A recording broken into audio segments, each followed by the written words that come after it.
আসসালামু আলাইকুম সুপ্রিয় চাকরি প্রত্যাশী বন্ধুরা, সবাই কেমন আছেন? আশা করছি ভালো। বন্ধুরা, আজকের ভিডিওটি একটি পরামর্শমূলক ভিডিও। চলুন আমরা দেখব লিঙ্ক লবিং ছাড়াই যেভাবে আপনি একটি চাকরি পেতে পারেন, অর্থাৎ কি কৌশল অবলম্বন করলে আপনি কোনো লিঙ্ক বা লবিং ছাড়াই, কারো রেফারেন্স ছাড়াই একটি চাকরির জন্য কর্তৃপক্ষের কাছে আপনাকে যোগ্য হিসেবে উপস্থাপন করতে পারেন।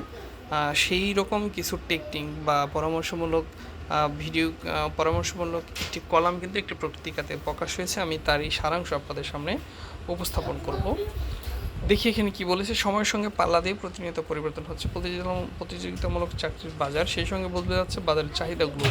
এরপরেও লবিং ও রেফারেন্সের মতো চিরাচরিত বিষয়গুলো প্রায় প্রার্থীদের মৌলিক দক্ষতা ও যোগ্যতাকে ছাপিয়ে যায়। ফলে সঠিক জানাশোনা বা সুপারিশ ছাড়া চাকরি পাওয়ার চেষ্টা করতে যেয়ে তাদেরকে নানা চ্যালেঞ্জের সম্মুখীন হতে হয়। এখানে দেখতে পাচ্ছেন যে দক্ষতাগুলো চাকরি পেতে লবিং বা রেফারেন্সের বিকল্প হিসেবে কাজ করে, সেগুলো কি হতে পারে বা কি দিক আপনার স্ট্রং থাকলে আপনি রেফারেন্স ছাড়াই মূলত কর্তৃপক্ষের দৃষ্টি আকর্ষণ করতে পারেন। দেখতে পাচ্ছেন 1 নম্বরে এখানে তারা মেনশন করেছে ব্র্যান্ডিং, অর্থাৎ লাখ লাখ প্রতিযোগীদের ভিড়ে আলাদাভাবে নিজেকে প্রকাশ করার একটি মোক্ষম উপায় হচ্ছে সেলফ ব্র্যান্ডিং।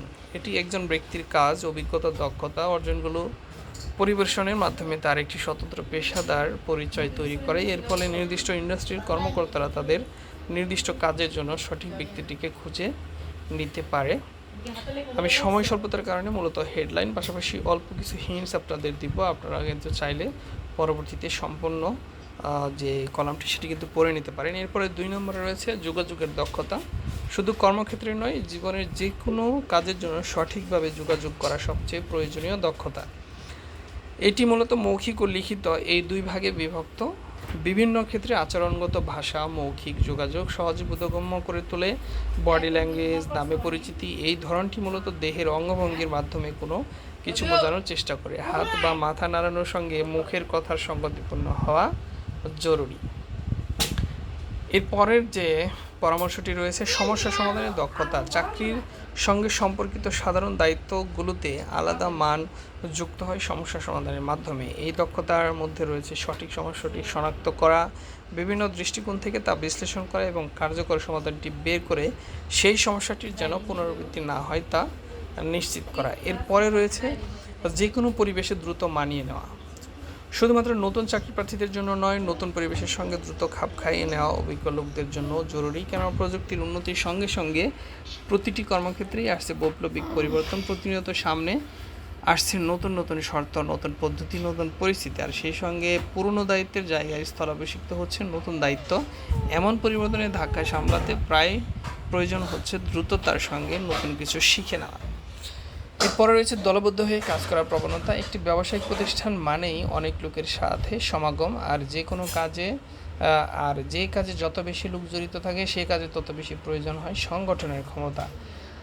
এর জন্য প্রক্রিয়ার সঙ্গে জড়িত প্রতিটি ব্যক্তির মনস্তত্ত্ব ভালোভাবে বোঝার দরকার হয়। এর ধারাবাহিকতা আরও যুক্ত হয় কাজের পদ্ধতিগত নির্দেশনা প্রদান, কাজ ভাগ করে সমবন্টন ও কোনো সমস্যা হলে সহযোগিতা করা, অর্থাৎ একটি সঙ্গে 2টি দক্ষতার প্রয়োজন, 1 যোগাযোগ এবং 2 সমস্যা সমাধান। এরপরে রয়েছে সময়ানুবর্তিতা। যে কোনো উৎপাদনশীলতাকে তার স্বর্ণশিখরে পৌঁছে দিতে পারে সময়ানুবর্তিতা। জীবনের নানা ক্ষেত্রে সারাদিনের কাজের পরিমাণ অনেক বেশি থাকে। তাছাড়া চাকরি ক্ষেত্রে প্রতিষ্ঠান থেকে ঠিক করে দেওয়া লক্ষ্যকে অর্জন করতেও অনেক বেগ পেতে হয়। এ ধরনের পরিস্থিতিতে নির্ধারিত সময়ের মধ্যে 2-1টা কাজ বেশি সম্পন্ন করা সম্ভব হলেও অন্যান্যদের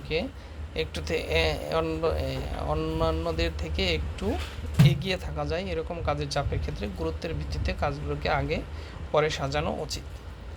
এরপর রয়েছে মধ্যস্থতা বা আপোষের দক্ষতা। বিভিন্ন পেশাগত পরিস্থিতি উভয়ের পক্ষের জন্য সুবিধাজনক ফলাফল অর্জনের জন্য সবচেয়ে গুরুত্বপূর্ণ হচ্ছে আপোষের দক্ষতা।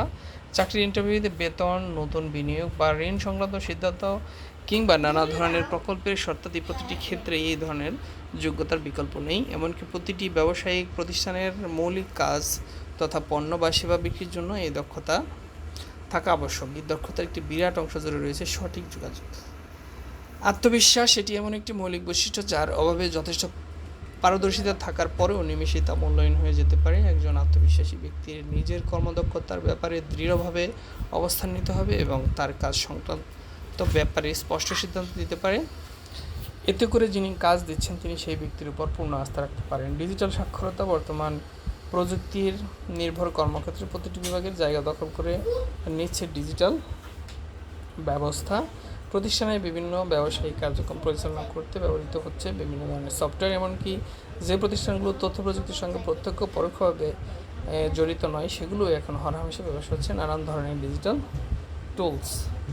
পেশাদারিত্ব ইন্ডাস্ট্রি ভেদে প্রতিটি কাজে রয়েছে নিজস্ব কিছু নীতিমালা। এই নিয়মগুলোর আঙ্গিকে একজন ব্যক্তি তার কাজের প্রতি কতটা নিবেদিত তা যাচাই করা হয়, যেমন প্রতিষ্ঠানগত আচরণ, কথা, সময়ানুবর্তিতা, উপযুক্ত পোশাক, প্রয়োজনীয়তা ও ব্যক্তিগত আবেগের বশবর্তী হয়ে বিচার না করা। এগুলো কেবল কর্মজীবনের জন্য পৃথক কোনো বৈশিষ্ট্য নয়, বরং জীবন থেকে একজন স্বশিক্ষিত ব্যক্তির মাঝে স্বয়ংক্রিয়ভাবে এগুলোর আবির্ভাব ঘটে। শেষাংশ এই দক্ষতাগুলোর সঠিক পরিদর্শনের মাধ্যমে লবিং বা রেফারেন্সের নির্ভর আর চাকরির বাজারে দৃশ্যপটে অনেকটাই পরিবর্তন আনা যেতে পারে। বিশেষ করে ডিজিটাল সাক্ষরতার সঙ্গে অনলাইন মাধ্যমগুলোতে নিজের ব্র্যান্ডিং করাটা ইন্টারভিউ ডাক পাওয়ার ক্ষেত্রে শতভাগ উপযোগী, কেননা এখন অধিকাংশ প্রতিষ্ঠান প্রার্থীর সঙ্গে কথা বলার পূর্বেই তার ব্যাপারে সম্যক ধারণা লাভের চেষ্টা করে। এখানেই যাচাই হয়ে যায় প্রার্থী কী কী সমস্যার সমাধানের পটু, কতটা বৈচিত্র্যময় পরিবেশে কাজ করছে এবং তাতে কতটুকু সুসংগতিটা থাকার বিষয় ছিল।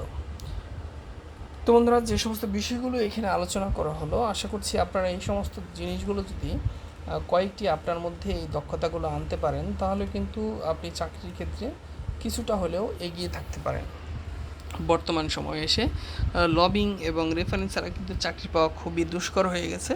তবে এই সমস্ত বিষয়গুলো যদি আমরা লক্ষ্য করি ভালোভাবে তাহলে কিন্তু আমরা রেফারেন্স লবিং ছাড়াই একটি চাকরি পাওয়ার একটি সম্ভাবনা তৈরি হতে পারে। তো আশা করছি এই ভিডিওটি থেকে আপনারা কিছুটা হলেও চাকরি প্রাপ্তির ক্ষেত্রে উপকৃত হবেন। সবার প্রতি শুভকামনা রেখে আজকের মতো বিদায় নিব। সবাই ভালো থাকবেন, সুস্থ থাকবেন। আসসালামু আলাইকুম।